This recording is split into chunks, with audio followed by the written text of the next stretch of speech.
As outras ações, não, né? Elas todas têm um objeto bem mais amplo, né? E aí nós vimos já de 3 com essa representação 4. Hoje nós vamos passar a ver aqui a quinta, o quinto instrumento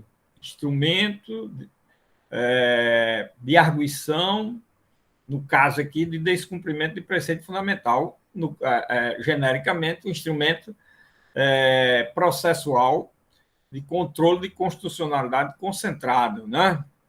Muito bem, então vamos lá. Nós temos aqui, para análise desse instituto, a Lei 9882, né? A Lei 9882, que regulamentou, e a própria ementa da lei diz, regulamento dispõe sobre o processo e julgamento da arguição do descumprimento do preceito fundamental nos termos do parágrafo 1º do artigo 102 da Constituição, que esse parágrafo 1º do artigo 102 ele só faz prever a possibilidade de arguição do descumprimento do preceito fundamental, ficando toda a sua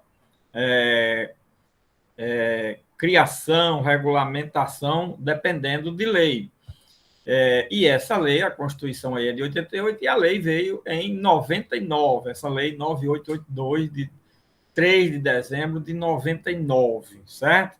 É a lei que regulamenta o processo e julgamento da ação, como chamar assim, ação de arguição de descumprimento de preceito fundamental, que é uma das espécies de ações de controle de constitucionalidade concentrado no Brasil, ok? É a última da série que nós estamos falando para vocês colocarem na prova, que hoje já está sendo aí distribuído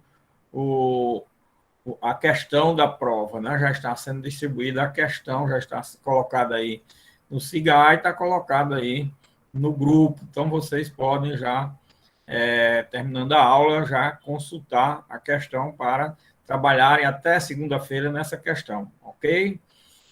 A questão é aquela que eu já falei, já expliquei e vem falando cada uma delas. Hoje a gente conclui falando no último dos instrumentos quanto ao seu objeto e quanto aos seus efeitos, né? Para completar o estudo da questão que está sendo posta aí para vocês, ok?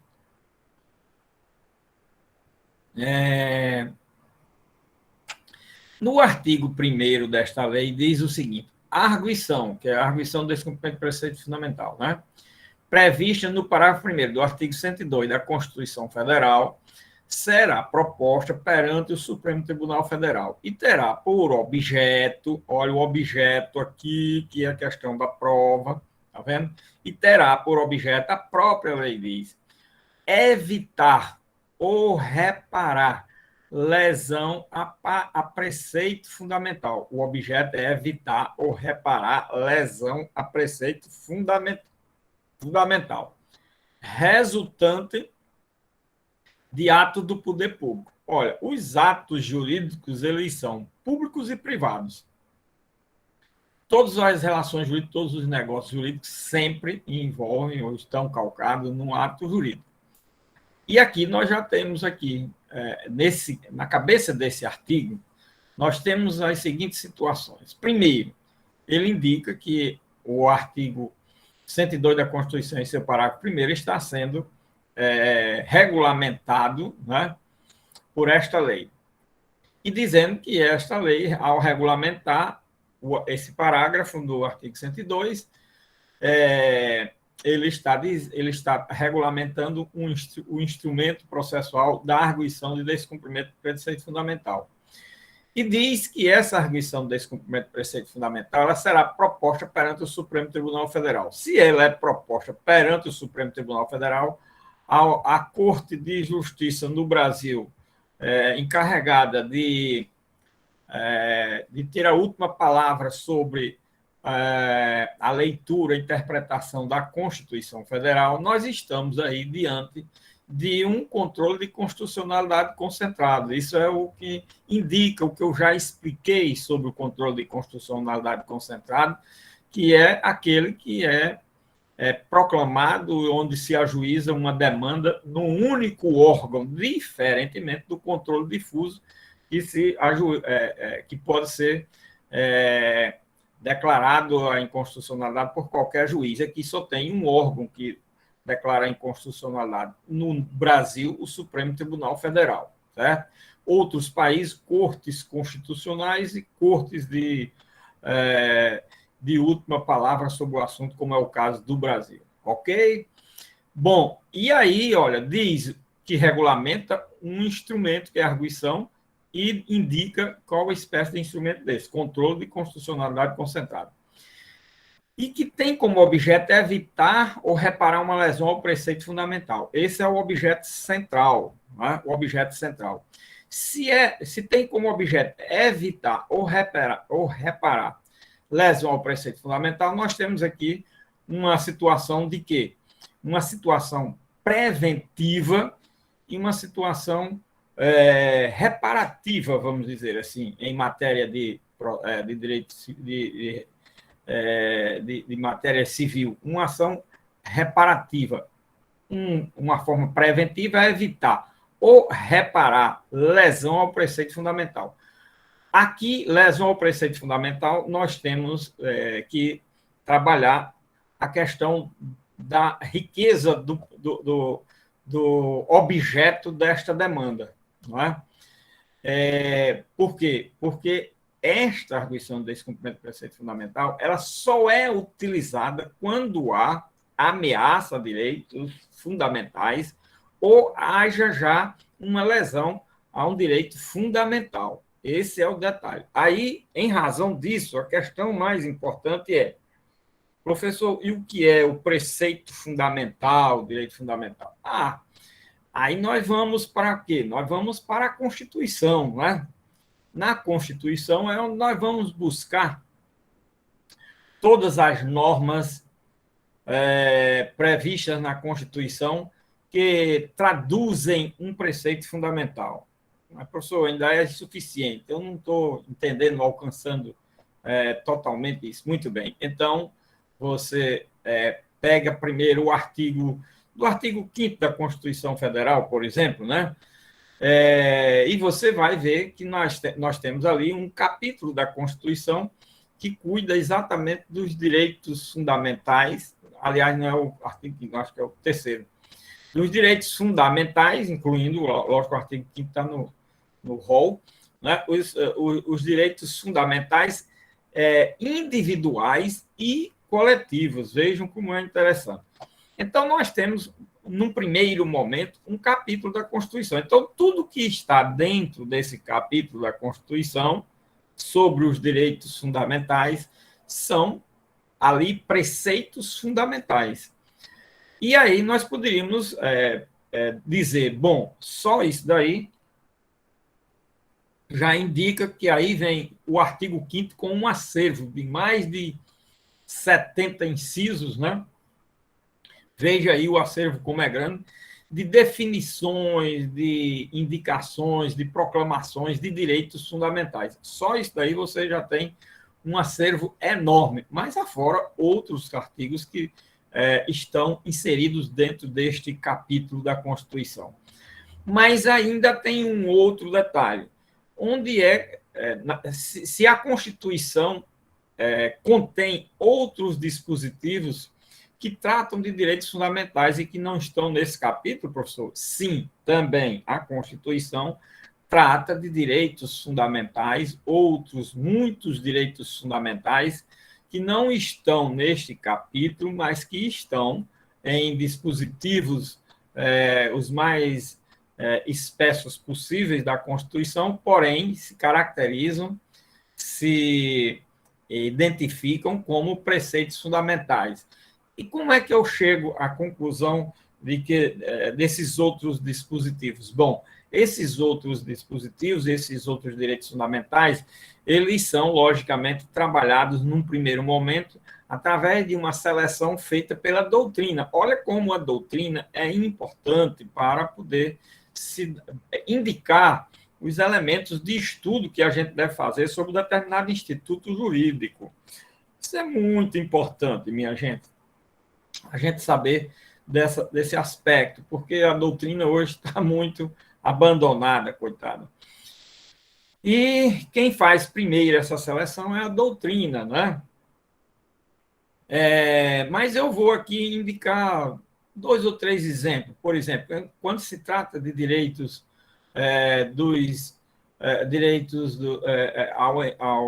à educação, ao ensino, é um direito fundamental. Quando se trata de direito à saúde, no capítulo de saúde, lá da Constituição Federal, que tem o de ensino, pesquisa, tem o de saúde, nós estamos trabalhando ali com relação aos direitos individuais e coletivos a respeito da saúde, com direitos fundamentais.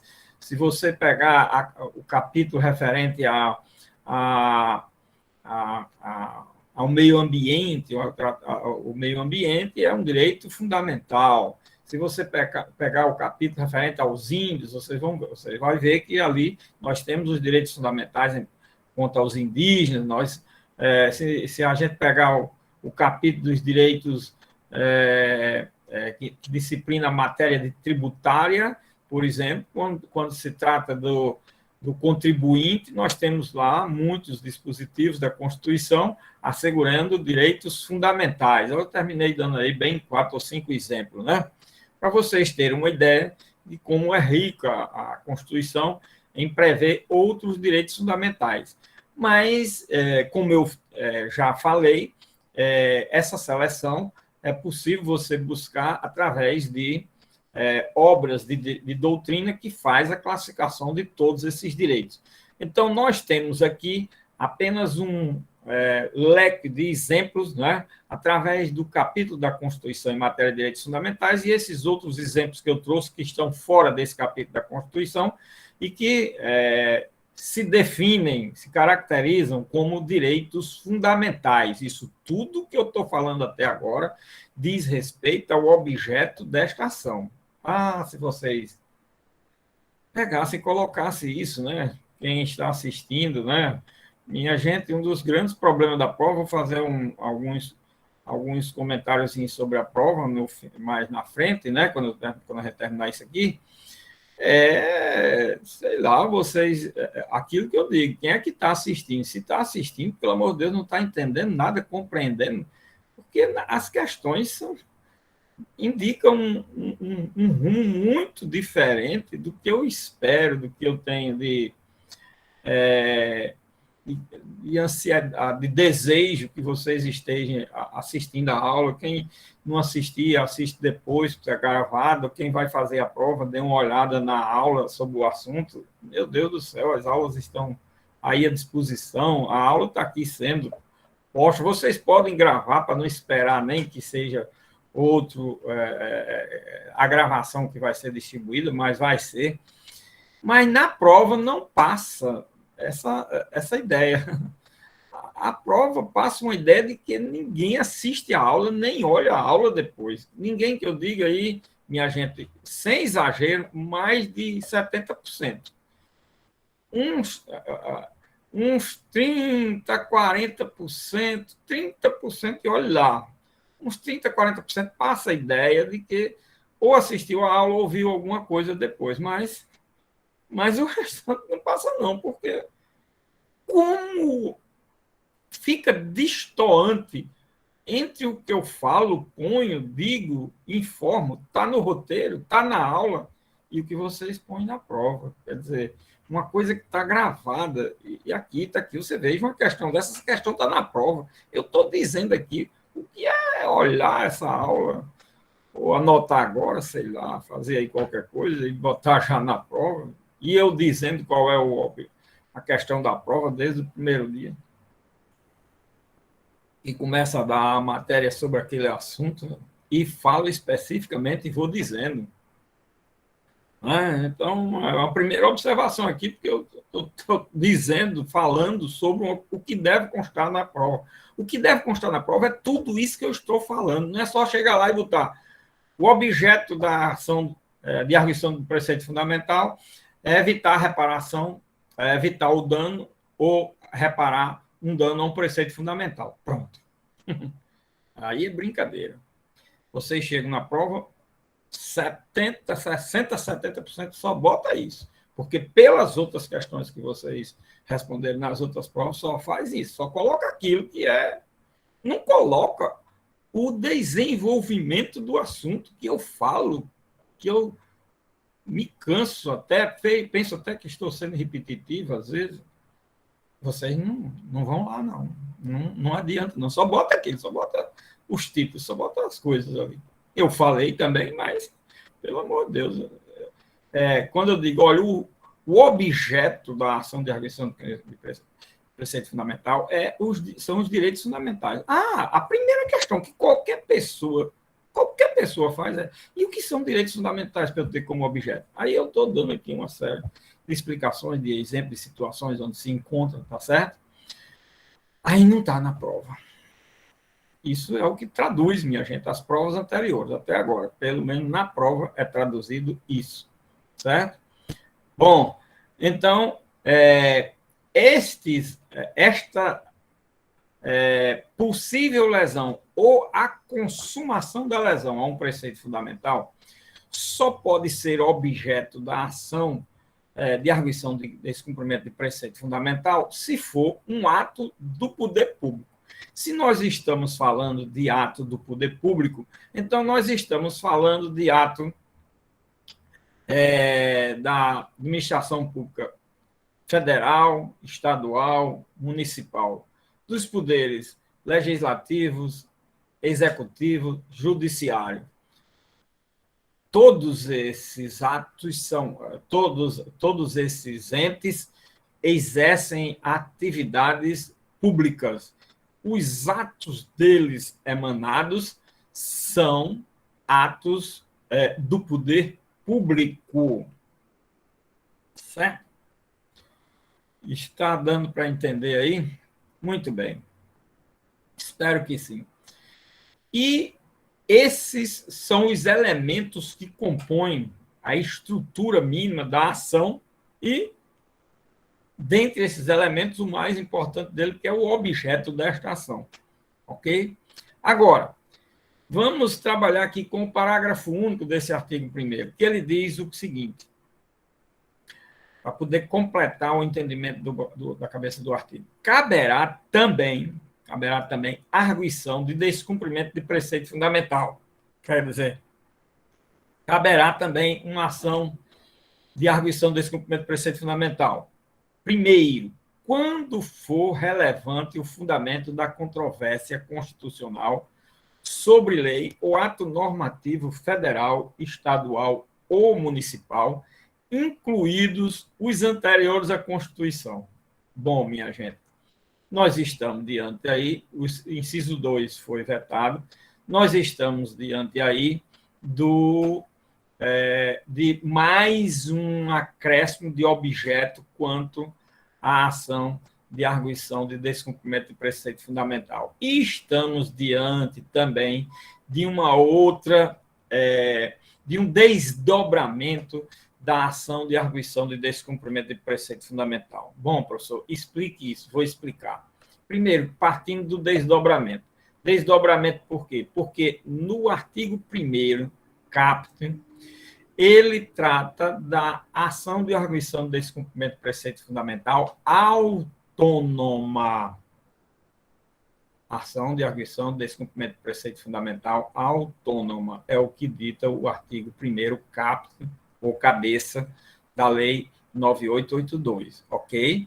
Enquanto o parágrafo único do artigo 1º da Lei 9882, ele trata de outra ação de arguição de descumprimento de preceito fundamental incidental. Incidental, certo?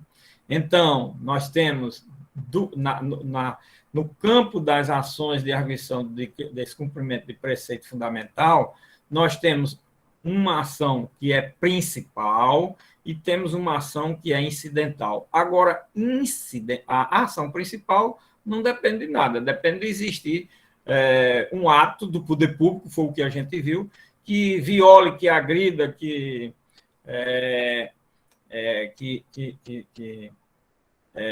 venha a ferir um preceito fundamental. É o que se tem. Qualquer que seja o ato jurídico e os atos administrativos em geral. Tá certo? E aqui, no caso, atos administrativos. Atos administrativos do poder público não é só da administração. Sim, ato também aí está incluído lei. Ato aí está incluído também os atos normativos, regulamentos, decisões de colegiados que impliquem em definições genéricas de direitos, portarias, decretos, meu Deus, um acervo enorme de qualquer dos poderes. E pode também ser o quê? Uma sentença, uma decisão judicial. E nós vamos ver aqui, nessa incidental, como é que ocorre. Vamos admitir, no entendimento desse parágrafo único, o que é que ela é incidental. Por que é que tem essa ação de arguição desse cumprimento de preceito fundamental? Esse aqui é o detalhe. Essa ação, ela existe quando existe qualquer processo no âmbito do judiciário. Qualquer processo. Qualquer processo que eu digo, minha gente, no sentido de que pode existir na Justiça do Trabalho, na Justiça Estadual, na Justiça Federal, na Justiça Eleitoral, em qualquer instância, tribunal que for, ou no âmbito administrativo, algum processo administrativo em andamento, qualquer que seja o processo em qualquer lugar, desde que esse processo trate, verse, cuide sobre um direito ou preceito fundamental, e existe esse processo e ele sobre ele vem tendo entendimento de afronta ao preceito fundamental. Por quê? Porque a matéria é parecida aqui muito com a ação, vou dizer, outro instituto que está aqui também para a prova, que é a ação direta de ação declaratória de constitucionalidade, que ela só pode ser ajuizada quando existe uma controvérsia no âmbito do judiciário a respeito daquela matéria, a respeito da constitucionalidade da lei.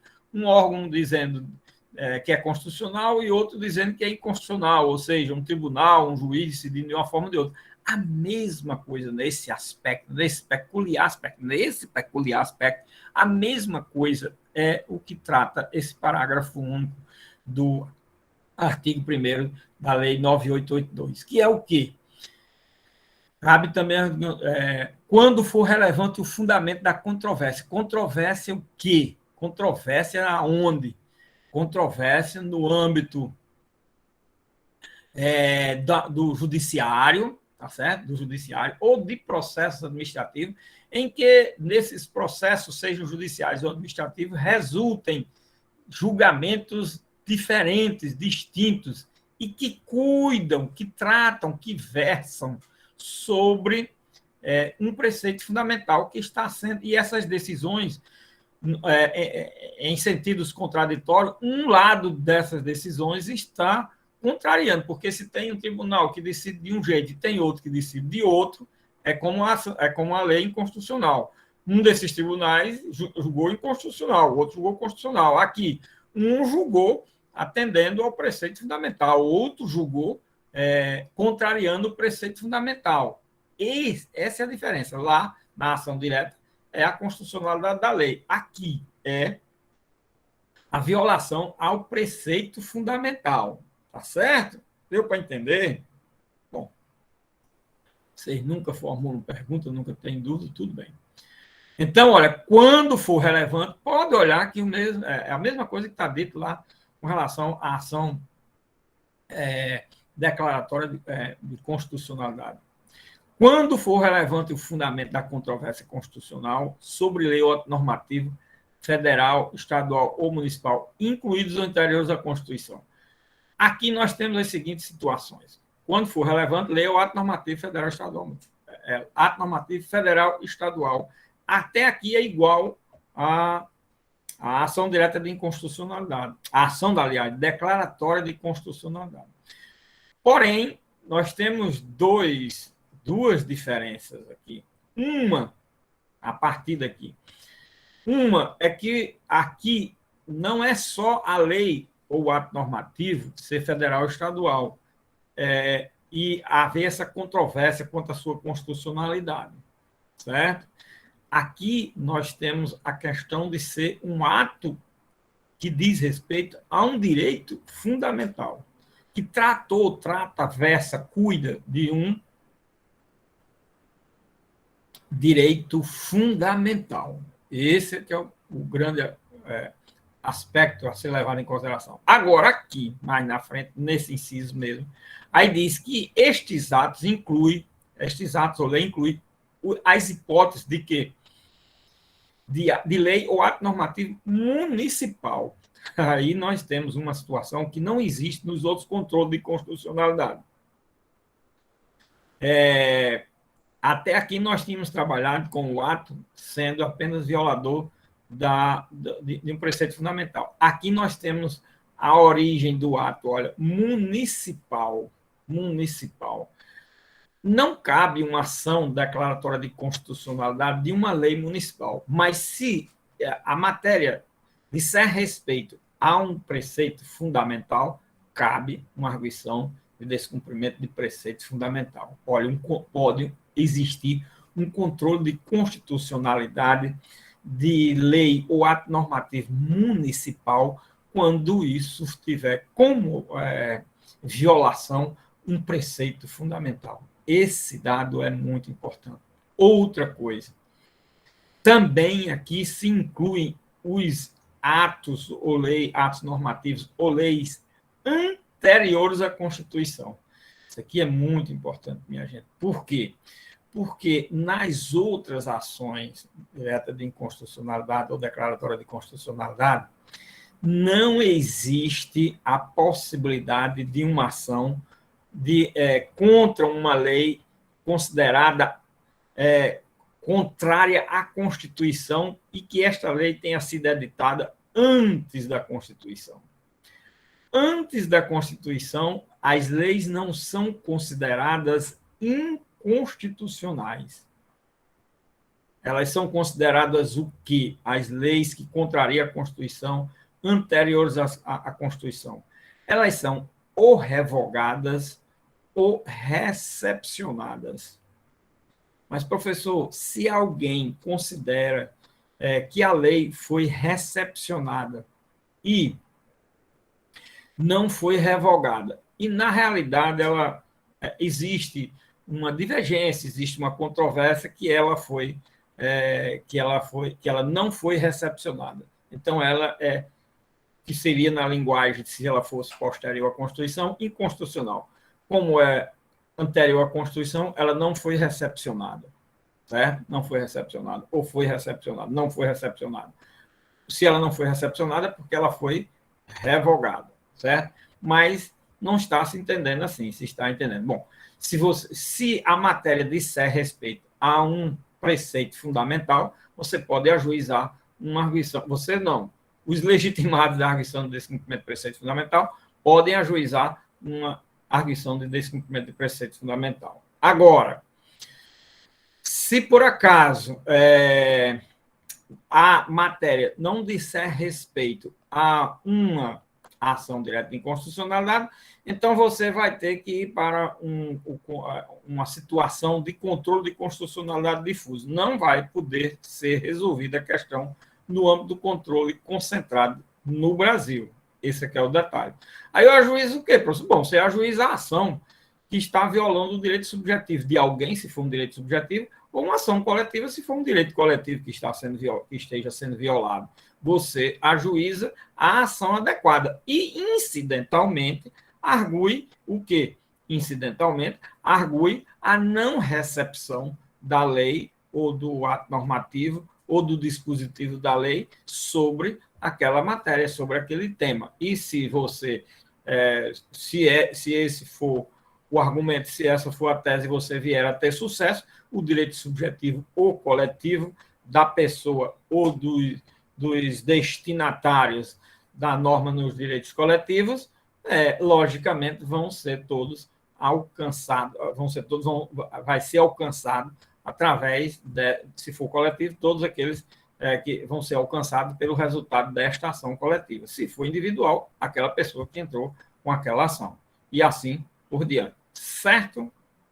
Bom, nenhuma dúvida, vamos para frente, né? Então, minha gente, vejam que é muito interessante esses dois instrumentos de arguição de descumprimento de preceito fundamental. Voltando aqui a explicitar, pelo amor de Deus, olhem aqui direito.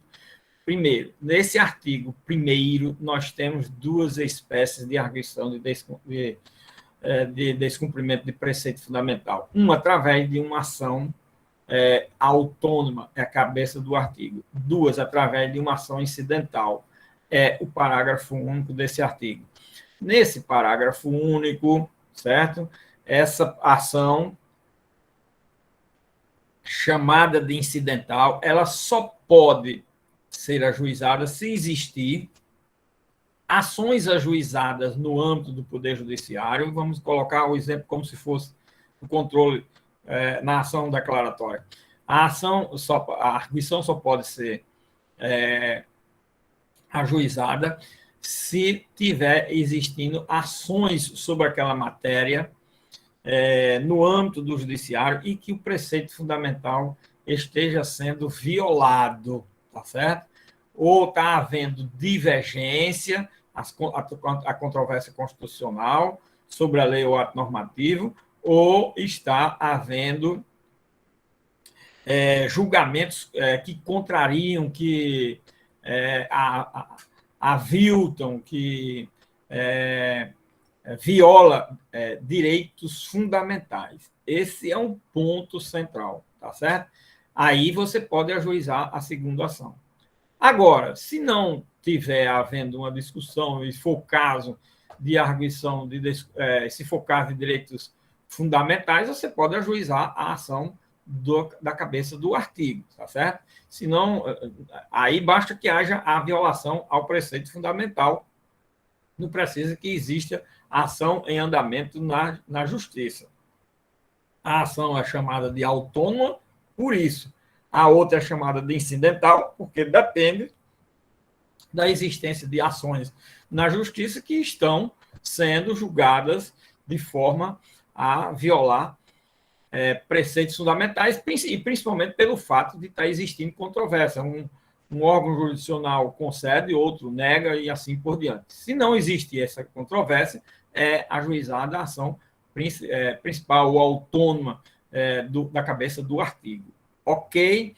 Tudo isso, minha gente, nós estamos trabalhando com a arguição do descumprimento do preceito fundamental e do seu objeto. Repare que no objeto aqui do descumprimento do preceito fundamental incidental foram incluídos as hipóteses de leis ou atos normativos anteriores à Constituição, coisa que não existe nas outras ações de controle de constitucionalidade concentrada, e a lei ou ato normativo municipal, que também não existe para as outras, só nessa espécie de demanda. Tudo isso está sendo explicado para ser colocado na prova. Tudo que eu estou dizendo é para ser colocado na prova, minha gente. Vocês já podem, a prova pode ser feita logo depois aqui, essa questão, logo depois da aula, está tudo fresquinho na cabeça, ou mais tarde, eu não sei, numa hora que você puder já anotar, ou aqui durante a prova já vai anotando, que se tivesse uma dúvida, a senhora me perguntar, já ia fazendo a questão, e eu faria questão de estar explicando, dizendo e mostrando como é que você responde. Pois é. Não, vocês preferem fazer do jeito que vocês querem. É impressionante. Impressionante. Eu fico assim, meu Deus, eu não falei. Eu tenho um choque quando leio as provas. Eu digo, meu Deus, se eu não tivesse dado essas aulas, tivesse um professor que tivesse dito, olha, eu dei tudo isso aqui, mas você corrigir essa prova. Logicamente, eu ficava na minha cabeça a ideia que o professor não tinha falado. Eu só acredito porque foi eu que dei as aulas. E outro detalhe, graças a Deus, hoje elas estão gravadas. E eu não só dou a aula e vocês não podem dizer se quer que eu não falei, como eu ainda termino explicando cada etapa da aula, cada momento que eu estou falando da questão da prova. Eu estou, inclusive, avisando, olha, isso aqui que eu estou falando, que falei, a análise que eu faço desse artigo, é para ser colocado na prova. Ainda digo isso, como estou dizendo agora, repetindo, mas eu sei que tenho que repetir muitas das vezes, mas eu não sei se essa minha repetição é apenas por um desencargo de consciência. Não sei se vocês estão levando em consideração para botar lá, porque até agora não é o que está acontecendo. Não. As provas não denotam isso. Não. Primeira prova, eu achei ali que era uma questão de ainda não terem entendido o que eu quis dizer, não acreditavam no que eu dizia, que aquilo que eu estava dizendo ia colocar na prova. Pensei tudo isso. Mas expliquei que era. Aí eu digo, bom, agora na segunda prova, vão deslanchar. Não foi tanto. Teve muitas provas boas, teve muita gente, algumas pessoas que. Mas, infelizmente, não é a maioria, não. Por incrível que pareça, era para ser a unanimidade. Mas não é, não é. E como vocês continuam, tudo aquilo que eu explico sobre a prova, principalmente quanto ao objeto da prova, como vocês abandonam e continuam do mesmo jeito. Mas o que eu mais fiquei impressionado, minha gente, foi com sei quantas provas, mais de uma dezena de provas, com a análise da terceira questão. A terceira questão que eu mencionei é da terceiração de ação. Como é? Agora sim. A terceira civil pública de improbidade administrativa. Mais de 10 provas, ao tratar da improbidade administrativa, preferiram olhar a lei revogada e fazer a prova em cima de dispositivos da lei revogados, esses dispositivos, do que trabalhar o próprio texto da lei que eu distribuo para efeito de roteiro, inclusive com algumas análises, e eu comentando artigo por artigo, explicando toda a situação e mostrando, inclusive, a parte do objeto da prova. Aí vocês vão e colocam mais de 10 provas só nessa turma. Analisaram, sei lá, botaram lá os dispositivos, o que fizeram de análise foi só sobre os artigos 4º, 5º e 6º, que estão revogados, minha gente. Artigo 10A está revogado, minha gente. Os artigos 9º, 10 e 11 foram alterados e com parágrafos, se ninguém nem falou, logicamente, estava falando de lei revogada, estava com o texto da lei revogada, sei lá.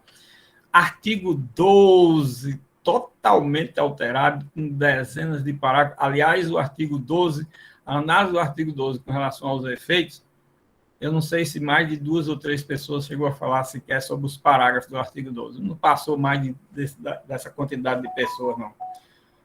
O restante, ninguém falou sobre os parágrafos do artigo 12, que são mais importantes, que eu analisei, mostrei em termos de aplicabilidade dos efeitos sancionados, dos efeitos porque eles explicam toda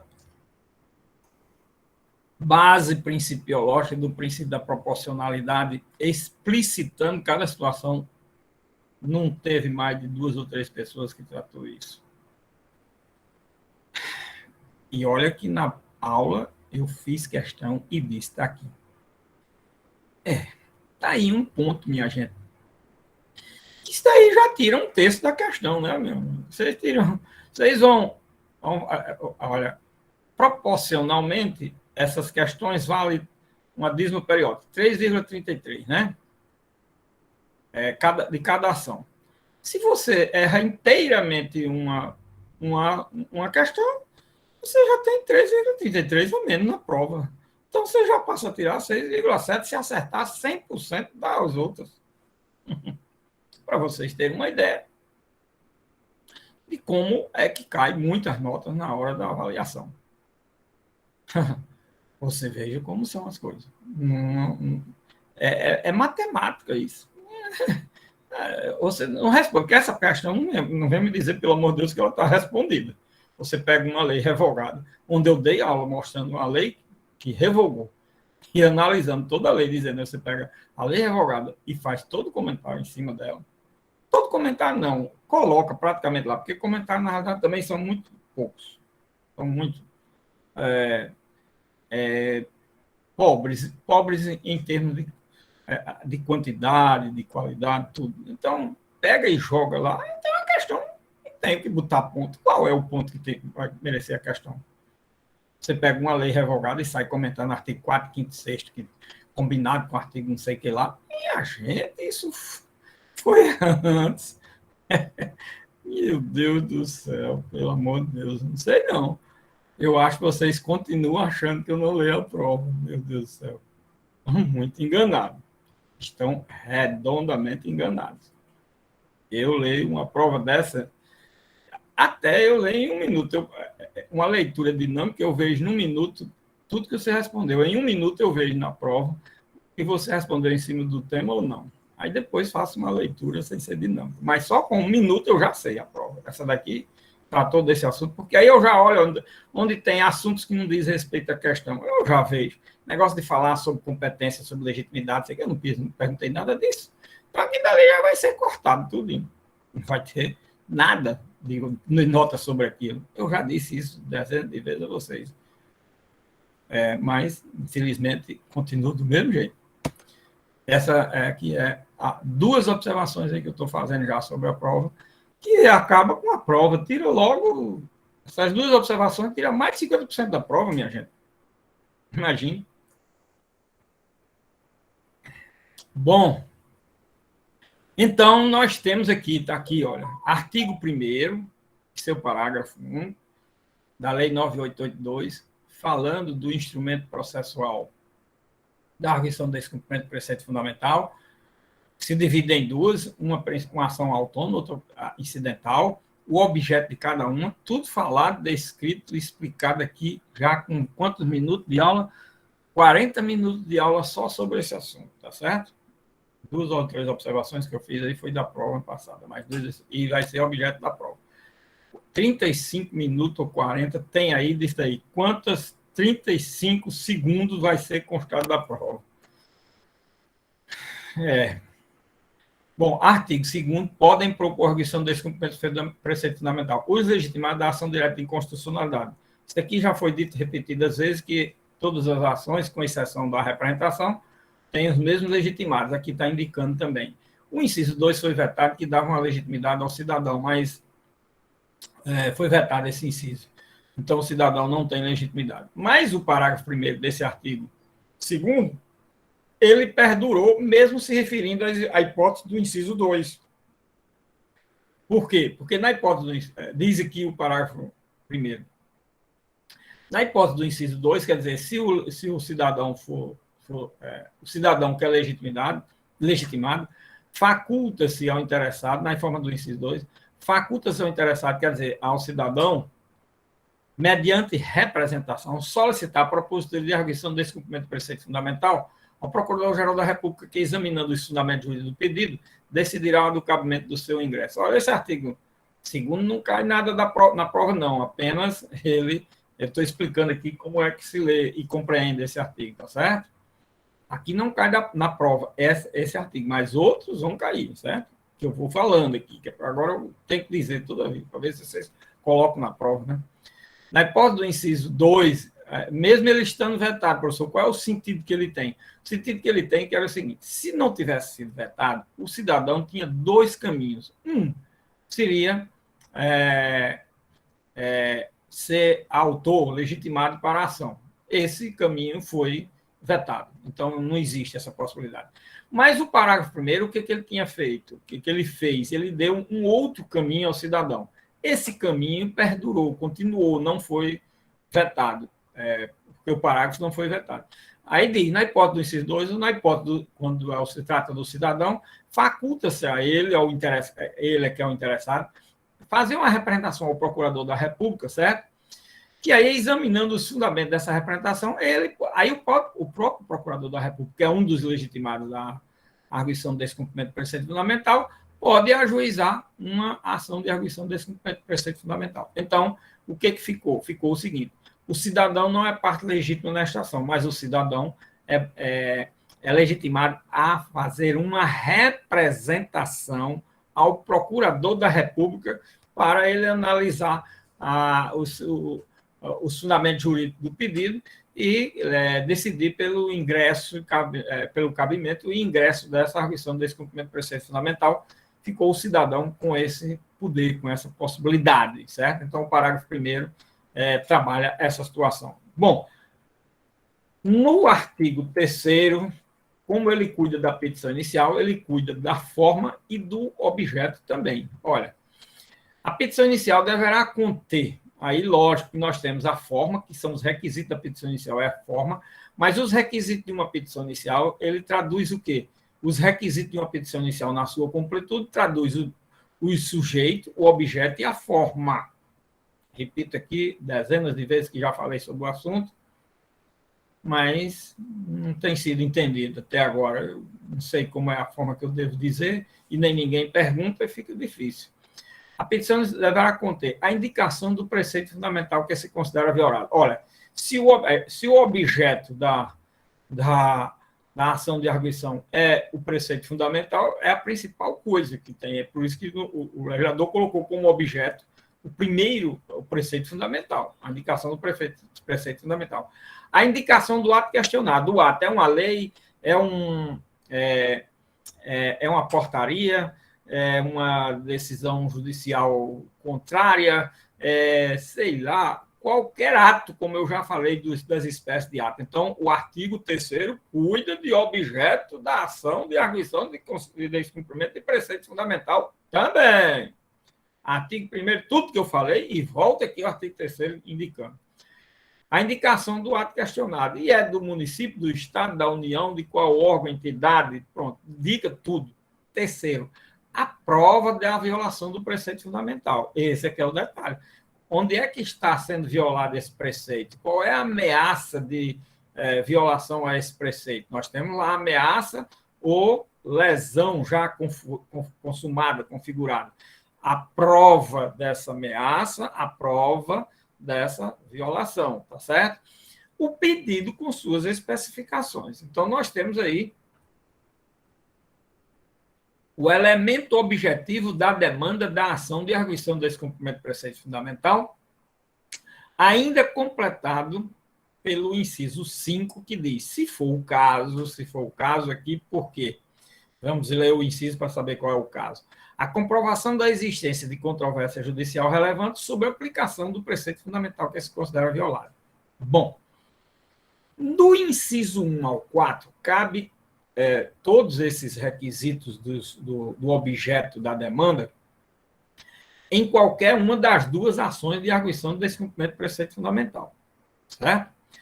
Agora, o requisito do inciso 5º, ele só é exigido quando se trata de ação de arguição de descumprimento de preceito fundamental incidental.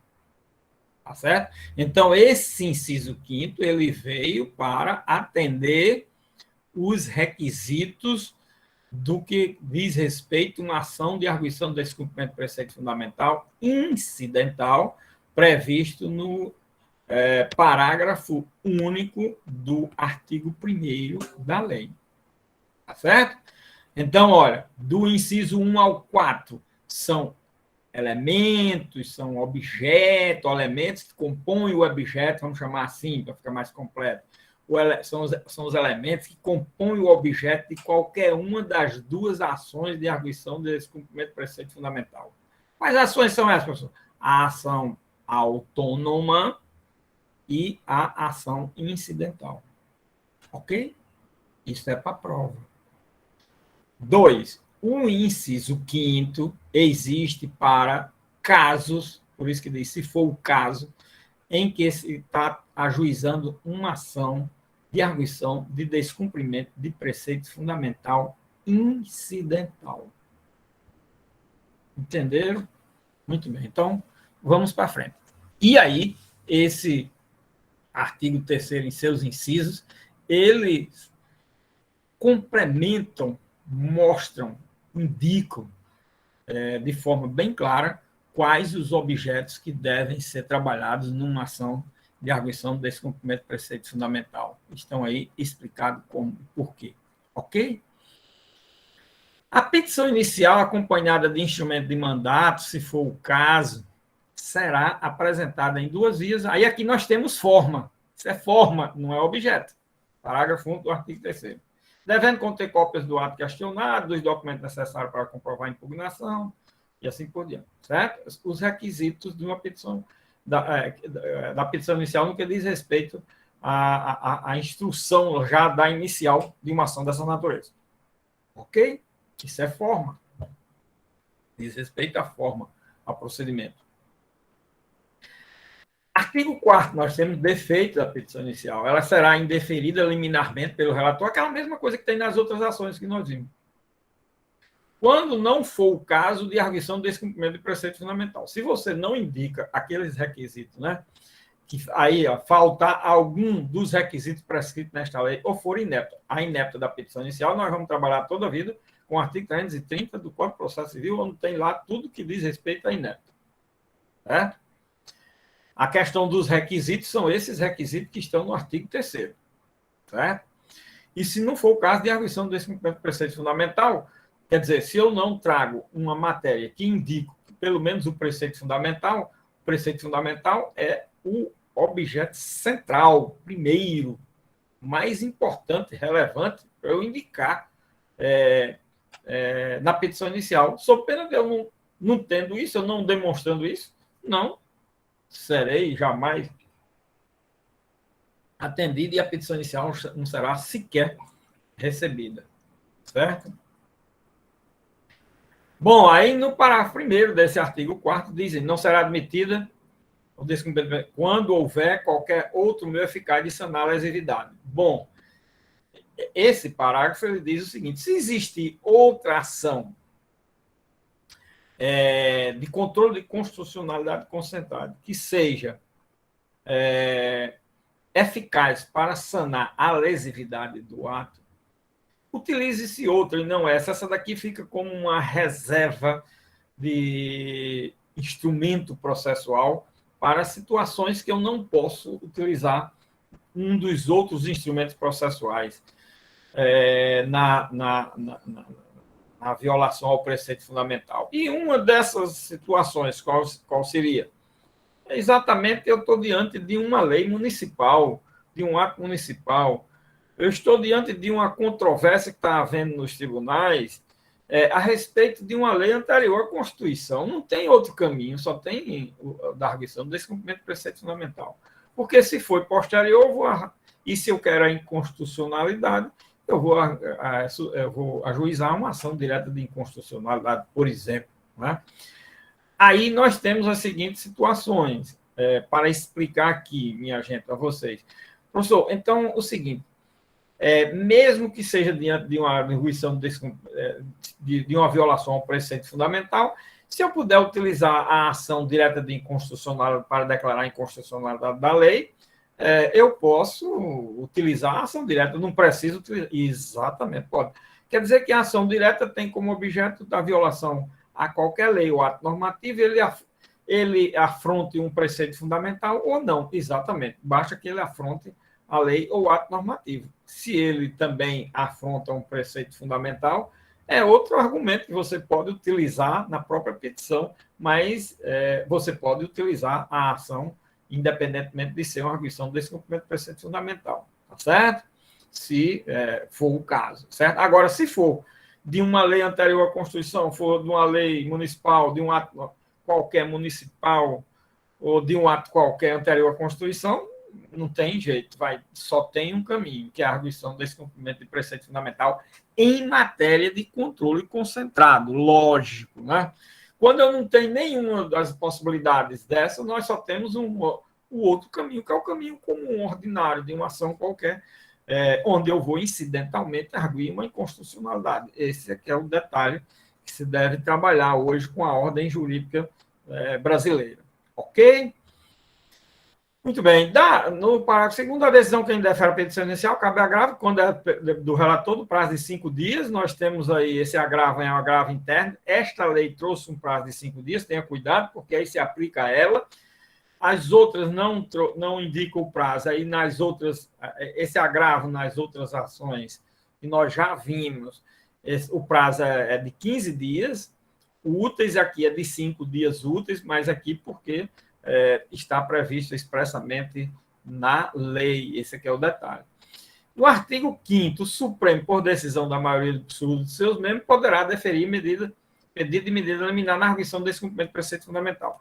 Veja um detalhe interessante nessa lei. Essa lei ela não tem a sistematização da outra, que a outra tem capítulos, seções, aí cada tema é tratado em capítulo diferente, em seções diferentes. Essa lei não, ela não trouxe. Olha, isso é o seguinte, logicamente, aqui quem foi o relator desse projeto de lei já foi outra pessoa e cujos técnicos legislativos que trabalharam o texto, eles não têm o mesmo zelo e não tiveram, ou não quiseram, achando que a lei era pequena, não precisava de tanta subdivisão. Aí trataram os artigos sem dividir os temas. Mas aqui era para ser, no artigo 5º era para ser, sei lá, aqui no início, a lei, olha, essa lei não tem início, não tem o capítulo 1, deveria ter aqui o capítulo 1 no artigo 1º, aí dizia da ação de arguição do descumprimento do preceito fundamental principal, autônoma e incidental. Aí no artigo 2º, a legitimidade, artigo 3º, requisitos ou coisa, a petição inicial, os vícios da petição inicial a partir do artigo 4º, aí, no artigo 4º, aí no artigo 5º. Se fosse uma lei bem sistematizadazinha, assim, aí no artigo 5º nós teríamos o quê? Da medida cautelar na ação de arguição do descumprimento do preceito fundamental. Mas não tem. Mas nós, que somos os leitores, intérpretes e aplicadores da lei, nós temos que fazer assim. E nós, vocês já... Agora eu faço como velhas lições a respeito. Agora vocês já estão grandinhos, e já estão... todo mundo já quer ser advogado, já quer passar no exame de ordem. Então,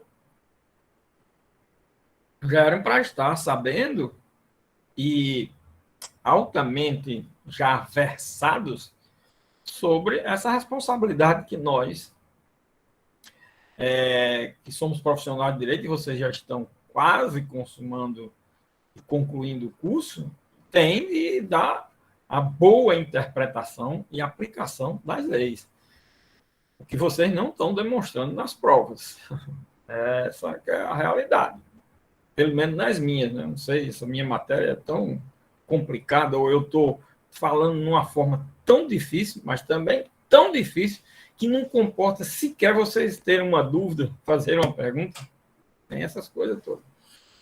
Bom, aí no artigo 5º nós temos a possibilidade de quê? Da medida cautelar, que o legislador aqui chamou de medida liminar, na arguição do descumprimento do preceito fundamental.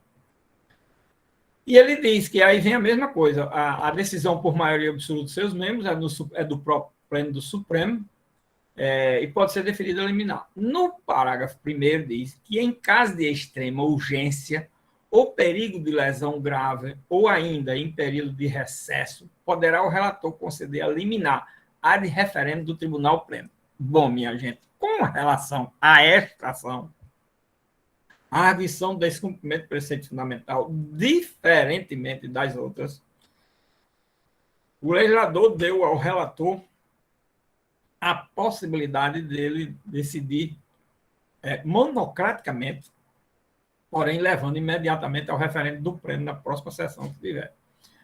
Tá certo? Isso quando se tratar de casos de extrema urgência e de perigo de lesão grave que venha a se consumar antes do julgamento pelo pleno, ou ainda em período de recesso. E aí, em período de recesso, ou o relator que não tirou férias, certo?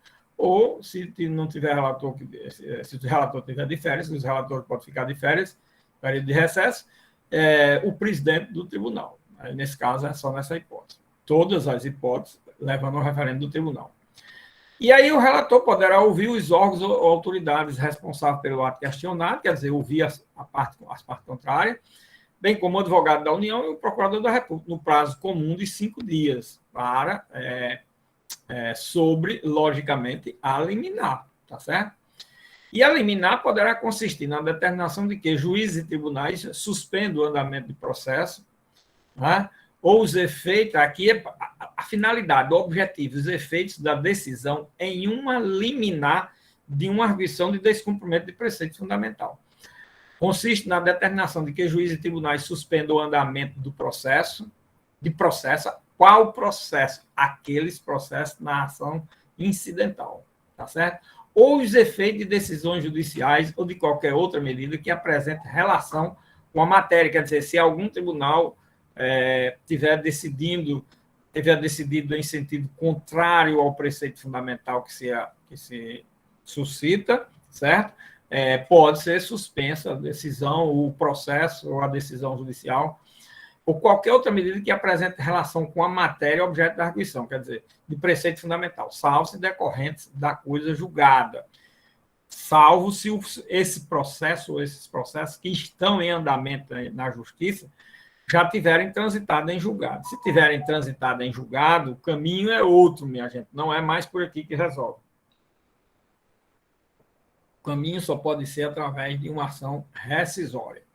Ok? Só para dar essa informação aqui a vocês.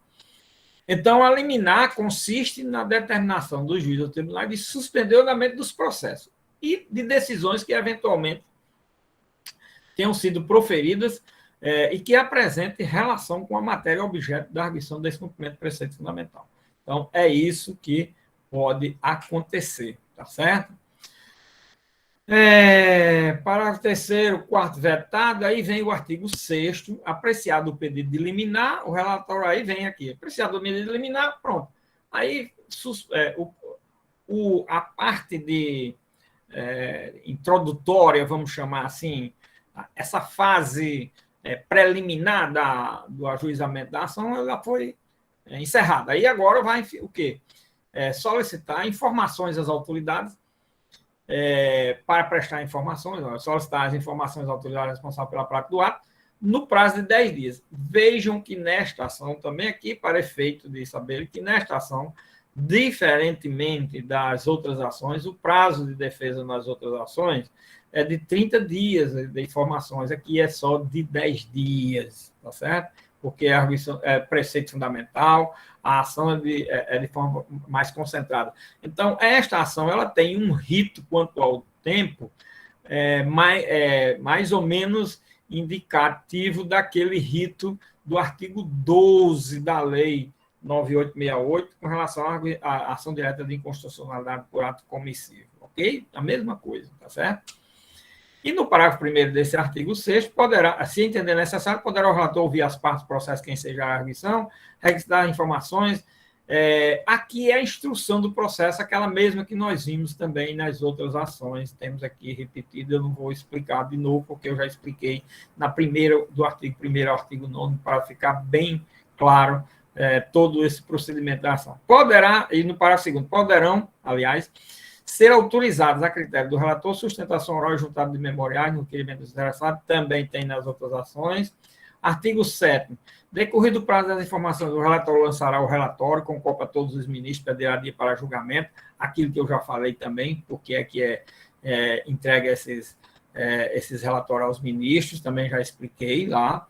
O Ministério Público, nas arguições que não houver formulário, terá visto o processo por 5 dias após o decurso do prazo para informações, e ele, logicamente, atuará como custos legis.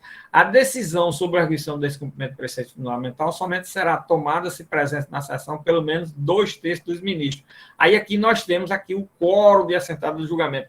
Lá na outra lei é no artigo 22, aqui é no artigo 8º, quórum de assentado do julgamento. Tudo aquilo que eu falei do artigo 22 repete-se aqui no artigo 8º, tá certo?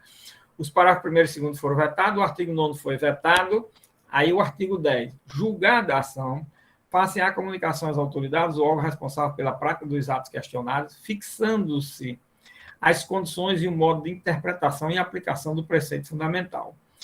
E aí, no parágrafo 1º, o presidente do tribunal determinará o imediato cumprimento da decisão, lavrando-se o acórdão posteriormente.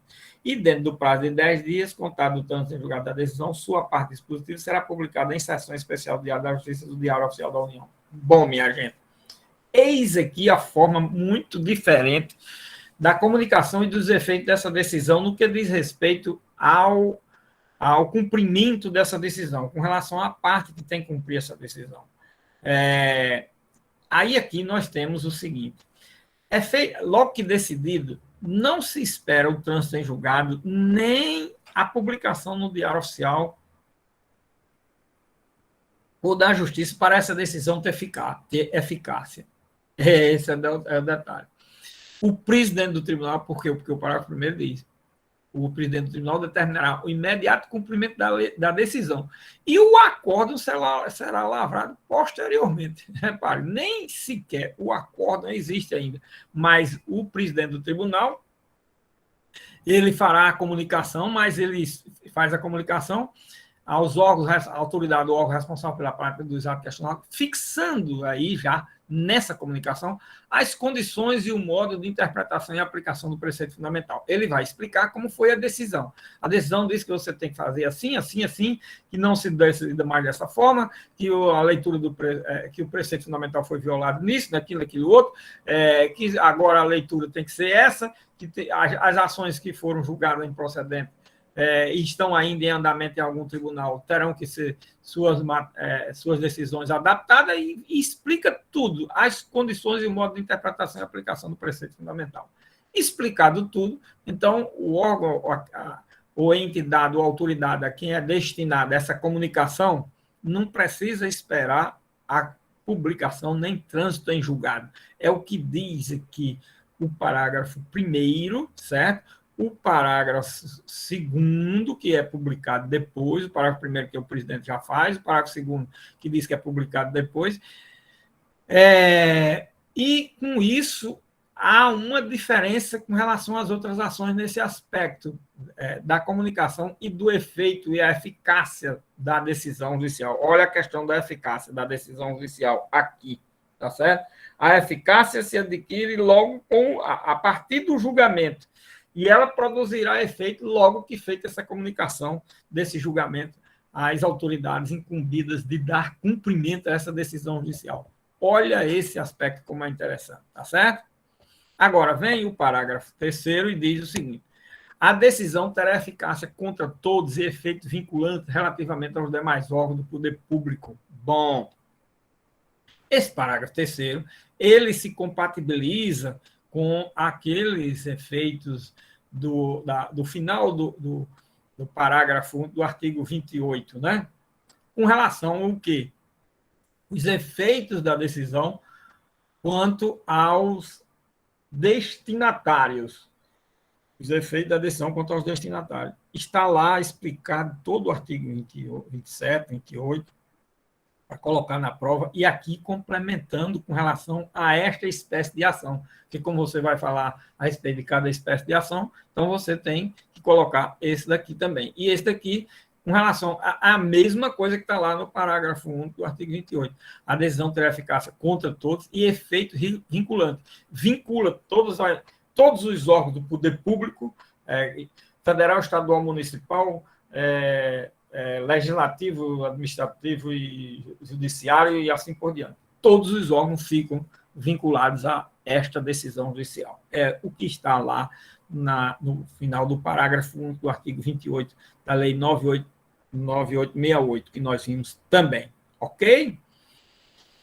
Bom, e aqui vem o artigo 11, que trata do que nós vimos no artigo 27, que é o declarar a inconstitucionalidade de lei ou ato normativo no processo de arguição desse cumprimento do preceito fundamental, e tendo em vista razões de segurança jurídica ou de excepcional interesse social, prestem atenção que tanto lá no artigo 27 como aqui, exige que haja esse requisito. Não é toda decisão dessa que vai ter modulação de efeitos, certo? Só existe modulação de efeitos quando se tratar de situação em que o próprio Supremo reconheça que as razões de segurança jurídica decepcionam o interesse social.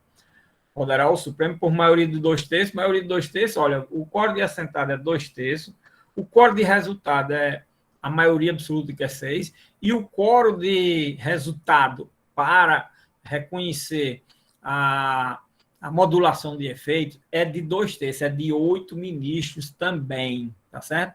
Por maioria de 2/3 de seus membros, restringir os efeitos daquela declaração, restringir os efeitos, efeitos quanto ao objeto, modulação dos efeitos quanto ao objeto, ou decidir que ela só tem eficácia a partir de seu trânsito julgado ou de outro momento que venha a ser fixado.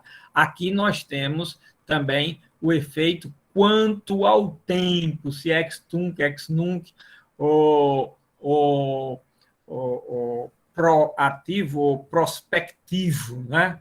Ou diferido. São expressões que indicam que para o futuro, tá certo? Então, esse aspecto aqui é muito importante, interessante, para ser trabalhado também do jeito, tudo que tem aqui no artigo 11 é reprodução fiel do que está no artigo 27. Tudo que eu falei sobre o artigo 27 está gravado lá e cá. É o que vocês vão falar com relação à análise desse artigo 11, no que diz respeito à arguição do descumprimento do preceito fundamental, que é a parte da questão que diz respeito à modulação dos efeitos na decisão de controle de constitucionalidade concentrada. Aí, como tem cada um dos instrumentos que eu mencionei, então vocês vão falar das outras ações que estão lá no artigo 27 e dessa ação está aqui no artigo 11. Prestem atenção para colocar isso do jeito que eu estou dizendo na prova. Dizer que é para botar do jeito que eu estou dizendo é apenas por desencargo de consciência, né? Muito bem, minha gente. Por isso é que esta ação, vocês vejam o seguinte, ela em muitas coisas, ela coincide com as outras ações. Agora, o que diferencia cada uma delas, essencialmente, os seus objetos. É por isso que eu peço o objeto de cada uma, que é para vocês ficarem sabendo disso. Isso não é só para a questão da nota, é para a questão... Meu primeiro objetivo é vocês saberem as coisas, certo? O segundo objetivo é que é a nota. Mas a nota sai naturalmente se o objetivo primeiro for alcançado, que é explicar, esclarecer, dizer, e isso mostrar, passar para mim a ideia de que, bom, quem fez a prova está sabendo o que tá falando, o que foi falado em sala de aula. Como as provas não estão reproduzindo o que é falado em sala de aula, aí, minha gente, eu não sei o que está acontecendo. Aí é uma questão da consciência de cada um, mas como nós hoje somos muito direito, nós não somos pessoas, jamais passa na minha cabeça isso, nós sermos pessoas que se valha de qualquer outro, de qualquer coisa, nós, cada um fazemos nossa prova, cada um de nós é responsável, então cada um é responsável pela sua prova, minha gente. E eu trabalho com a ideia que, felizmente ou infelizmente, foi você que errou, ou você que acertou a prova, o máximo, o mais, o menos, o mínimo, ou nada, porque tem prova que se fosse num concurso, logicamente, era 0, cuidado, viu, minha gente?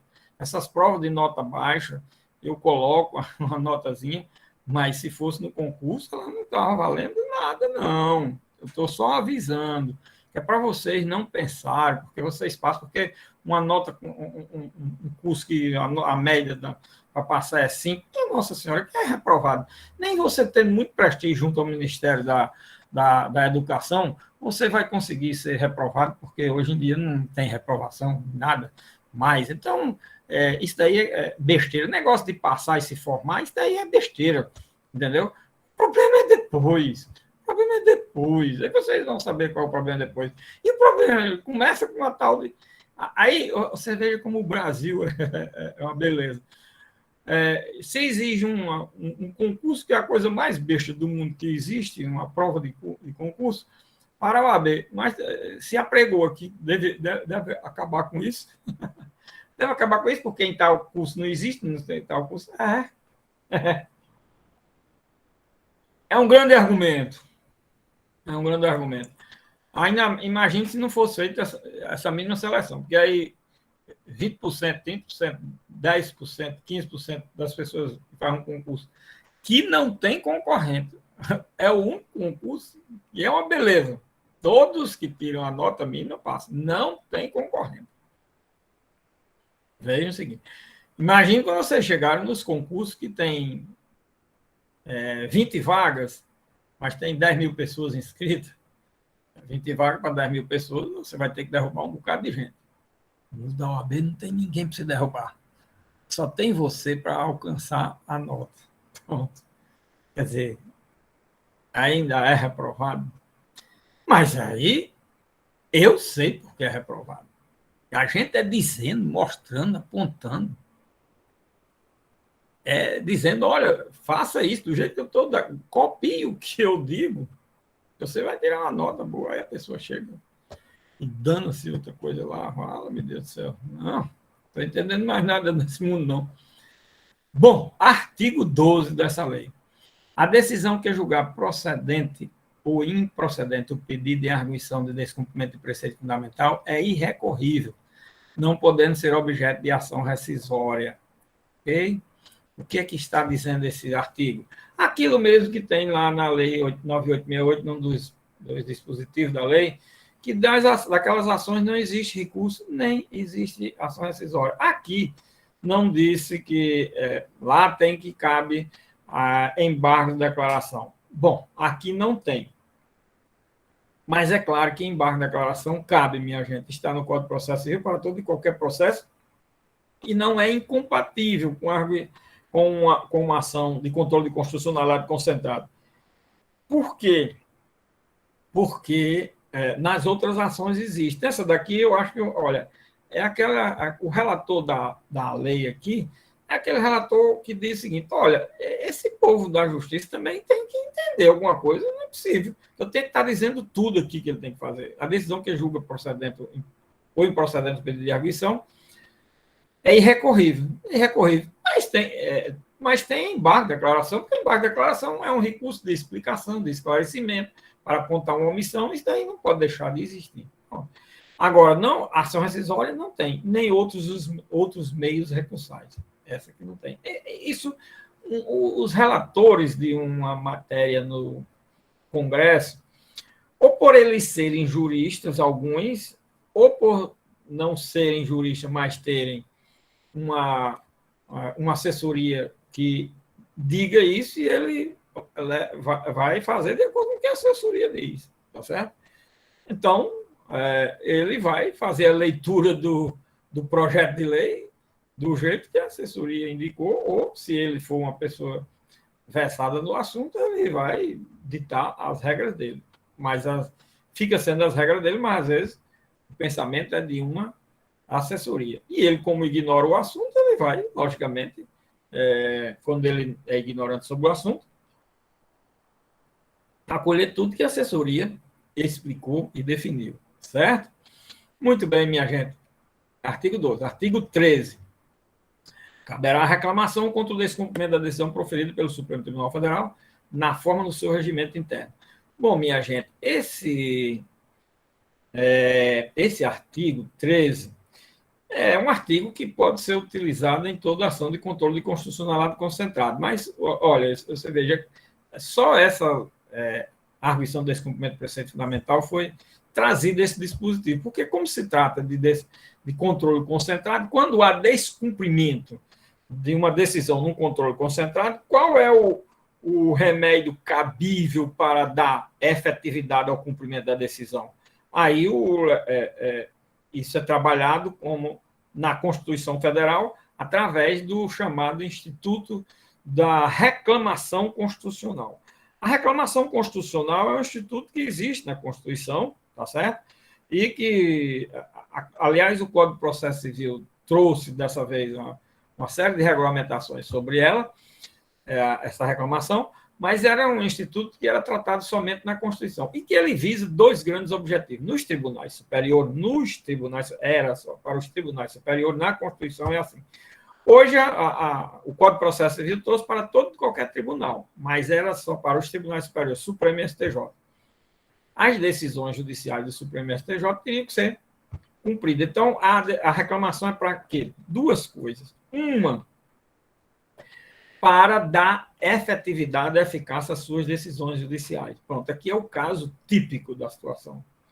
Certo? Se alguém descumpriu a decisão do Supremo, há uma reclamação constitucional junto ao Supremo, que diz na forma do seu regimento interno, você vai fazer com os requisitos, formalidade do regimento interno, e o Supremo determina o órgão, entidade, o que for, para dar cumprimento à decisão. Tá certo?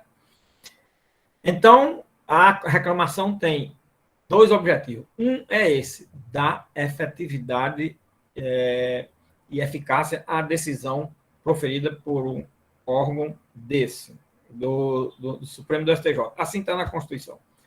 Dois, para preservar a competência do Supremo e do STJ. Ok? Então, com relação aos outros, no processo comum, o que se tem? Nós temos a arguição de incompetência, hoje por preliminar, não é mais por uma exceção de incompetência, hoje é por preliminar, e quando existe o conflito de competência, através do conflito de competência para os tribunais ou para o STJ, eventualmente para o Supremo Tribunal Federal, certo? Mas em termos de competência do Supremo e do STJ, era prevista a reclamação. Agora, o Código de Processo Civil estendeu também a reclamação quando alguém ajuiza uma ação cuja competência originária é do Supremo e do STJ, se argue uma reclamação perante esses órgãos, esses tribunais, a fim, ou de qualquer tribunal, a fim de que o tribunal determine a remessa do processo para o seu julgamento, tendo em vista que ajuizado uma demanda de competência originária de um tribunal e foi ajuizada em outro juízo, órgão jurisdicional qualquer, o Instituto da Reclamação que faz com que o tribunal competente diga que é sua competência para decidir aquela matéria, ok? Então, nós temos a reclamação com esses dois objetivos. Aqui, nesse artigo 13, o objetivo é para dar cumprimento à decisão judicial, ou seja, o objetivo aqui é fazer com que a decisão judicial tenha plena, total eficácia e efetividade. Esse é o objetivo dessa reclamação. Isso vale para a arguição desse cumprimento do preceito fundamental. O legislador achou muito importante colocar isso na lei, mas isso vale também no controle de constitucionalidade concentrado de outras ações, tá certo? Mas aqui diz respeito à questão de preservação da decisão judicial na arguição desse cumprimento do preceito fundamental nesse artigo 13. Bom, eis aí, minha gente, mais um instrumento estudado e o último dos que vão cair na prova, certo? Que são todos os instrumentos de controle de constitucionalidade concentrado, e destaco aqui, para concluir esse tema, no que diz respeito à prova aqui, não é? Primeiro, nós temos um dos instrumentos processuais, a arguição do descumprimento do preceito fundamental. É um deles, né? Segundo, nós temos o objeto, que está no artigo 1º e artigo 3º, conforme eu expliquei tudo em detalhado, tá certo?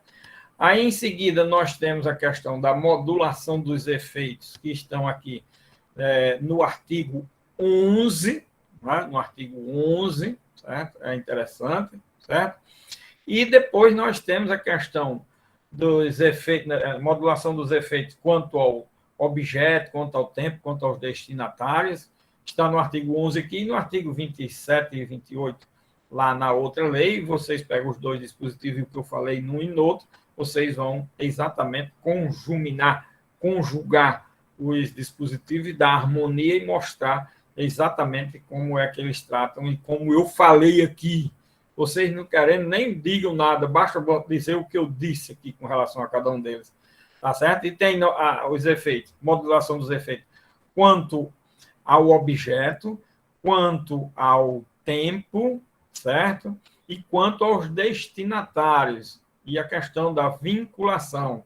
E, logicamente, nessa questão do tempo, nós temos a questão dos efeitos diferidos, ou prospectivos, ou proativos para o futuro e assim por diante, certo?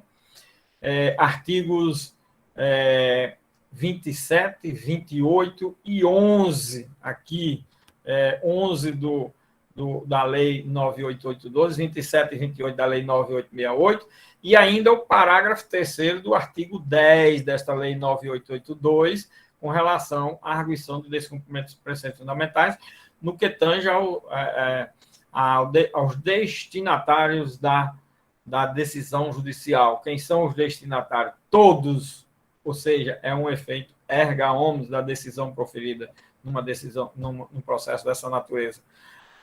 Esses são aspectos que vão cair na prova, minha gente. E as espécies, aí aqui você veja, professor, nessa arguição desse preceito fundamental, não tem aquelas espécies de declaração de inconstitucionalidade que está lá no parágrafo 1 do artigo 27. E aqui nessa lei? Bom, explico bem claro. O que tem lá aplica-se aqui, porque aquelas espécies de declaração de inconstitucionalidade do parágrafo único do artigo 28, elas são aplicadas tanto no controle concentrado em todas as suas ações. Será que está ficando gravado? Pelo menos eu acho que está ficando gravado. Em todas as ações de controle concentrado e também no controle difuso. Aquilo dali se aplica para o controle difuso. No controle difuso, o juiz pode fazer declarar uma inconstitucionalidade conforme. Vamos começar assim: declarar uma inconstitucionalidade total, parcial sem retirada do texto, parcial com retirada do texto e conforme. O que é cada uma dessas? Expliquei tudo lá no parágrafo 1 do artigo 28. Coloque, pelo amor de Deus, as explicações que eu dou, pelo amor de Deus. Não coloque só os temas também, não. Não coloque só os pontos, não. Coloque, redija, explique os institutos. Minha gente, mais uma vez eu vou dizer uma coisa. Olha, por que é que se escreve? Por que é que se faz uma redação? Por que é que se escreve alguma? A gente escreve para os outros, a gente não escreve para a gente, não. A gente escreve para os outros. Os outros é quem tem que ler. E quando os outros têm que ler algo que a gente escreve, isso é tudo, minha gente. A carta de namoro também a carta do marido para a mulher, do pai para o filho, do amigo para o amigo, do amigo para o inimigo, do inimigo para o inimigo, sei lá. Tudo é assim, por incrível que pareça. Tá certo? E essas pessoas que escrevem, quem escreve na vida, escreve para outro e para alguém ler. Quem vai ler e quem recebe? O mensageiro da mensagem, o receptor da mensagem, o mensageiro, ou o receptor da mensagem, acima de tudo, o receptor da mensagem, ele tem que entender, compreender a mensagem. E quanto mais de forma clara se põe a mensagem, melhor fica para o receptor saber. Vocês acho que já estudaram toda essa estrutura de linguagem, meu Deus do céu, de mensagem, de discurso, sei lá. Eu penso assim. Eu acho que vocês estudaram isso. Bom, eu vejo o pessoal estudando muito aí, até para o vestibular, para o, sei lá, o que tem hoje aí, nem é nada nudo, sei lá, qualquer coisa aí que tenha. Bom, mas vocês vejam o seguinte, uma aula dessa, que tem aí uma questão, um terço ou mais da questão da prova, aí você tem 45 alunos nessa turma, tem aqui 32, no máximo chegou o ponto. A maior parte do tempo tinha 25 pessoas, 22, 23. Aí, logicamente, que a metade quase não assistiu, entrou e saiu para deixar uma presença. Eu ponho, não tem problema. Presença e nota não é muito problema. Eu tenho problema. A minha preocupação é com vocês depois, porque eu estou vendo aí o desastre do judiciário. E o desastre do judiciário não é do judiciário, é daqui, é de quem sai daqui. Porque quando você se forma, você tem duas coisas importantes, mas não são duas coisas que servem de habilitação. Uma, você está habilitado a estudar, porque você adquiriu as técnicas de estudo da dogmática do direito. É uma das coisas, né? A finalidade. A outra é a habilitação para realizar concurso e exercer uma atividade. Esse daí é que me preocupa. Essa daí. Dos concursos não tem problema, que eu sei que já vão ser reprovados mesmo. Fazer o quê? 90% dos concursos, 95%, 99% são reprovados, não passa mesmo, acabou-se. Mas eu tenho um problema, o concurso da OAB é muito simplório e você vai poder advogar. E como é que vai poder advogar? Esse é que é o problema. E quando passar num concurso de juiz, de promotor, de procurador, de advogado de união, não sei o que lá, de defensor do ativo, disso, daquilo, aquilo outro, se não tiver estudado bastante, não tiver superado tudo isso que eu ponho aqui para vocês em xeque, quando eu faço essas observações das provas, minha gente, não é para desfazer, não é porque eu tenho uma preocupação com vocês no futuro, vocês são o futuro, como é que nós vamos crescer nesse futuro? Se nós não estamos vendo aqui, por que é que vocês escrevem 10, 15 pessoas escrevem uma questão inteira com um texto revogado, eu tendo passado um texto até com as anotações, com algumas anotações e tudo, e a pessoa vai e utiliza um texto revogado. Por que é, meu Deus do céu? Eu não sei, não. Fica aí o questionamento, certo? Depois o seguinte, eu morro de dizer, olha, se centrem, disse demais, eu pensava que não ia acontecer agora na segunda questão, na segunda prova. Olha, não fujam do objeto da questão, mas vocês fogem. Demais, aí é um percentual muito alto, minha gente, é um percentual de 30%, 40% da turma. É muito alto esse percentual. Por quê? Você pega, muita gente sai comentando esse artigo. Não é problema. Até alguém mandou um e-mail para mim perguntando, professor, eu faço os comentários. Olha, ótimo, que beleza. Só tem um detalhe. A prova não está pedindo todos os comentários que você fez do artigo da lei, não. A prova só pede. Então, você manda e envia a prova com os comentários aos artigos que diz respeito ao objeto da prova. Mas vocês saem. Competência, legitimidade, não sei o que, histórico, a distinção do sistema jurídico tal para o sistema jurídico tal. Eu não perguntei nada disso, pelo amor de Deus. Falei em aula, mas não é objeto da prova. A prova é só o objeto que eu estou perguntando. Minha gente, aí você pega o seguinte, você pega um texto desse, nessa situação. Aí vem um texto que a prova pergunta, fale sobre o objeto da ação civil pública, da ação popular, da ação de improbidade administrativa, quanto à pretensão e ao resultado. Aí você, pelo meio, uma pessoa começa a ler isso, olha, ele olhou o título da redação. Aí depois começa. Vem a ação civil pública, nasceu de... Tudo bem, faz uma introduçãozinha aí de meia página, sei lá, 2, 3 parágrafos, uma página, tudo bem, ótimo. A ação civil pública dá uma evolução, ótimo. Não vai obter nota, mas é perfeito. Harmoniza, fica bom. Até apresenta-se. A nota impressiona e a nota até é prestigiada, né? Tudo bem. Mas aí, você pode até dizer, olha, a ação civil pública envolve muitas questões a serem discutidas e tal. No entanto, como se trata de uma questão de prova, os pontos sobre os quais irei falar só serão esses aqui. Aí a pessoa que está lendo diz, poxa, realmente. Aí você vai e explora aquilo dali. Tem gente que diz, olha, você disse que não deve escrever muito, porque escrever muito perde. Não, eu não falei isso também.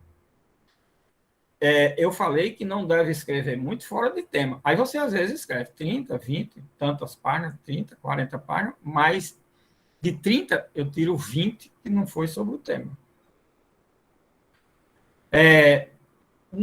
Não digo também que fale pouco, não. Se você estiver falando sobre o tema, pode falar 20, 30 páginas. Não estou preocupado com isso, não. Eu vou ler todinha, vou achar bom. E possivelmente deve ter mais informações do que outro que escreveu bem menos. É possível. Isso daí é claro que é possível. Mas quando escreve dentro do tema.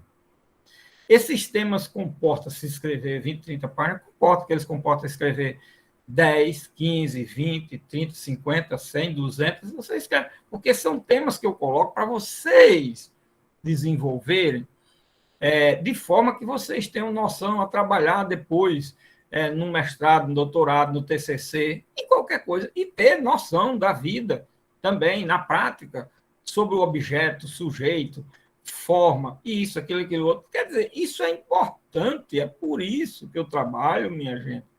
Não é querendo, nem isso é nada meu, não. Isso eu sou apenas um intermediário que já adquiri algum conhecimento a respeito do assunto e passo para vocês. Só isso, eu estou aqui com esse desejo, não é de afrontar, nem de menosprezar, nada disso, pelo amor de Deus. Pode ser que vocês pensem, aí tem problema de pensar. Agora, na minha cabeça não passa isso, não. A minha cabeça passa preocupação, a minha cabeça passa responsabilidade, a minha cabeça passa por uma formação da cultura jurídica de vocês no futuro. E a universidade, ela dá o quê? Ela dá apenas e tão somente essas duas habilitações. A habilitação para estudar, que é exatamente eu ter tido técnicas de estudo, certo? Pronto, é uma ciência, a ciência tem técnicas, né?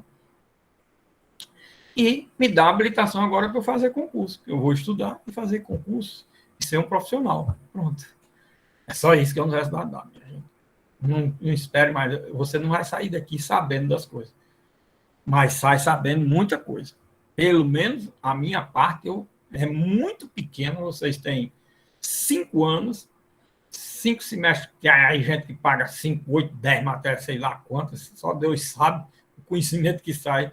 Eu não vejo uma pessoa pagando uma matéria, se for só uma matéria, saindo ainda suficientemente dominando aquela matéria. Agora você imagina 5, 6, 8, 10 matérias por semestre. Lógico que a minha parcela aí é muito pequena, mas é uma parcela. Afinal de contas, eu trabalho dentro de um semestre um processo coletivo inteiro, certo? E a perspectiva de que você tenha um certo domínio disso daí, pelo menos das técnicas de estudo, é o que eu posso deixar como resultado. É exatamente isso. Então, minha gente, a prova teve essas situações, certo? As mais graves são essas. Falar de temas fora da questão, colocar só determinados pontos, artigos 9, 10, 11, artigo 12, os efeitos. Meu Deus do céu, tanta coisa que eu falei desses artigos, tanta coisa que eu comentei, só dá para botar na prova isso. Também quem coloca pouco demais. Quando vocês pegarem a prova, olhem lá o que eu disse, depois quando receber o resultado, olhem, pelo amor de Deus, o que eu disse, para ver se vocês colocaram, pelo amor de Deus. Não é possível. Não se impressionem com a questão de eu achar, de eu dizer que pode fazer pelo que eu digo, e eu não vou fazer isso, que ele não vai me botar essa nota. Pois vocês não estão tirando notas melhores, porque não estão botando o que eu falei. Somente por isso. Tá certo? E vou dizer uma coisa, estou tranquilo com qualquer nota. Quem quiser pode mandar, pedir para eu fazer a correção da prova, faço na hora, tá certo? E explico todo como foi a prova. E por que é que deixou de responder, o que deveria ter respondido e não respondeu. E se vocês olharem nas aulas que eu dei, vocês vão ver que tem aquela mesma coisa. Então, nós temos aí o material da prova completa, certo? Vamos ter aula ainda sexta-feira, vamos ter aula segunda-feira. Sexta-feira eu vou falar sobre mandado de injunção, tá certo? Para completar, que não cai mandado de injunção na prova, não fique preocupado, mas completa um sentido aí para vocês, porque não é objeto de prova mandado de injunção, mas completa um sentido no aspecto de por que no mandado de injunção existe a efetividade da decisão judicial e na ação direta de inconstitucionalidade por omissão não existe, certo? Então, isso é muito importante, talvez, para saber, e se for o caso, mandado de segurança coletiva, ou sexta ou segunda, com algumas outras informações a respeito de outros institutos jurídicos em matéria de processo coletivo que eu passo para vocês, e, eventualmente, deixar ainda uma aula assíncrona para vocês, querendo, quem quiser se interessar pelo assunto, principalmente da ação de responsabilidade das empresas em matéria da ação de anticorrupção das empresas, para que vocês, querendo, podem também ter uma noção a respeito dessa matéria. Deixo assim, todos, quando chegar ao final, se Deus quiser, na próxima semana, deixo toda a matéria à disposição para vocês, porque essa é a questão, à disposição para vocês trabalharem aí o futuro da vida de vocês da melhor forma possível, todo o esforço que eu puder fazer nesse sentido para indicar, passar para vocês, dar sugestão, ideia, eu passo. Aí nós temos hoje a questão da prova, a última prova. Olhem o texto da pergunta, olhem as aulas que eu dei. Essa de hoje tem uma boa parcela de resposta com relação à questão desse cumprimento do preceito fundamental, ou todas as respostas a respeito da questão, porque tem algumas que devem ser complementadas com a Lei 9868. Logicamente, quando vocês fizeram a análise de lá e viu o que eu falei sobre elas, logicamente vai facilitar.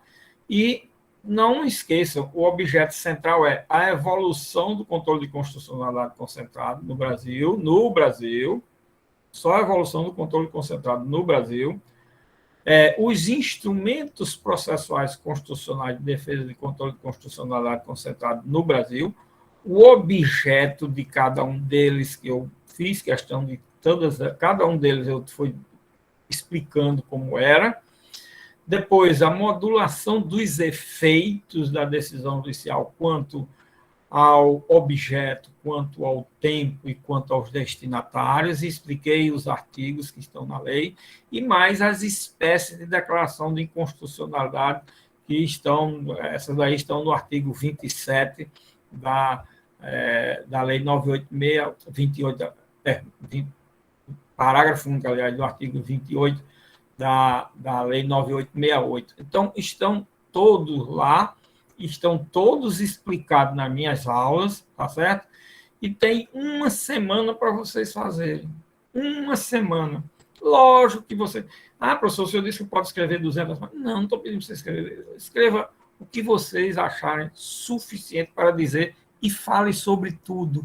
Pelo menos o que eu falei em sala de aula é suficiente, certo? É suficiente. Não precisa... Vai tirar uma nota boa. Não precisa escrever 50, 60, 20, 30, 40 páginas. Se quiser escrever 20, 30, escreva. Mas não precisa também, não. Se vocês conseguirem centralizar 10, 15 páginas, sei lá, não diga também que eu estou dizendo que as provas têm que ter 10, 15 páginas. Se puder centralizar em 10, 15, você escreva 10, 15, 20, 8, 7, 12, 14, eu sei lá, você escreva o que você puder, mas colocando a matéria que eu disse que é objeto da prova. Só nisso, pelo amor de Deus. Mas coloquem isso. Eu não pedi legitimidade de nenhuma ação aqui na prova. Não pedi o procedimento de nenhuma ação aqui. Também não pedi na segunda prova. Mas é só o que tem. É só o que tem. Tem essas coisas, viu, minha gente? E quem quiser conversar comigo, tanto por WhatsApp, por telefone, pode ligar, ou por e-mail, pode conversar à vontade. Não tem problema nenhum. Tá certo? Eu explico, esclareço, qualquer ponto. Quem quiser mandar um e-mail e pedir para corrigir a prova, olhar, também pode fazer. Não tem problema nenhum.